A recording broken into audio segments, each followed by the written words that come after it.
ಮಹಿಳೆಯರಿಗೆ ಹೃದಯಾಘಾತದ ಅಪಾಯ ಹೆಚ್ಚಿಲ್ಲ. ಹೃದಯಾಘಾತ ವಯಸ್ಸಾದವರಿಗೆ ಮಾತ್ರ ಬರುತ್ತದೆ.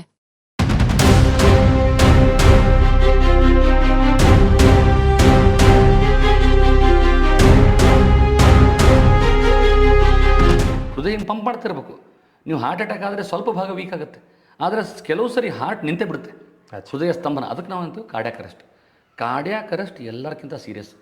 ಯಾಕಂದರೆ ಈಗ ಪುನೀತ್ ರಾಜ್ಕುಮಾರ್ಗೆ ಆಗಿರೋದು ಕರೆಕ್ಟ್.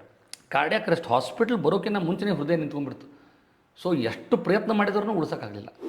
ಟ್ರೆಡ್ಮಿಲ್ ಮಾಡೋ ಟೈಮಲ್ಲಿ ಎಷ್ಟೋ ಜನ ಜೀವ ಕಳ್ಕೊಂಡಿದ್ದಾರೆ ಹಾಸ್ಪಿಟಲ್ ಮುಟ್ಟೋಕ್ಕಿಂತ ಮುಂಚೆ.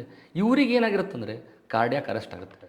ಎಲ್ಲ ಹಾರ್ಟ್ ಅಟ್ಯಾಕ್ ಪೇಷಂಟ್ ಜೀವ ಕಳ್ಕೊಳ್ಳೋಕ್ಕಿಲ್ಲ, ಆದರೆ ಈ ರಿಸ್ಕ್ ಎಲ್ಲರಿಗೂ ಇರುತ್ತೆ. ಕೆಲವು ಸರಿ ಹಿಂಗೂ ಆಗಿದೆ, ಮನೆಯಲ್ಲಿ ಪೇಷಂಟ್ ಸತ್ತ ಮೇಲೆ ಹಾಸ್ಪಿಟ್ಲ್ ಕರ್ಕೊಂಡ್ಬಂದಿದ್ದಾರೆ, ಆಮೇಲೆ ನಾವು ಎದೆ ಒತ್ತಿ ಮತ್ತೆ ಹಾರ್ಟ್ ಸ್ಟಾರ್ಟ್ ಮಾಡಿ ಜೀವ ಉಳಿಸಿದ್ದೀವಿ, ಹಾಗೂ ಇದೆ. ಬಟ್ ತುಂಬ ಕಡಿಮೆ ಜನ.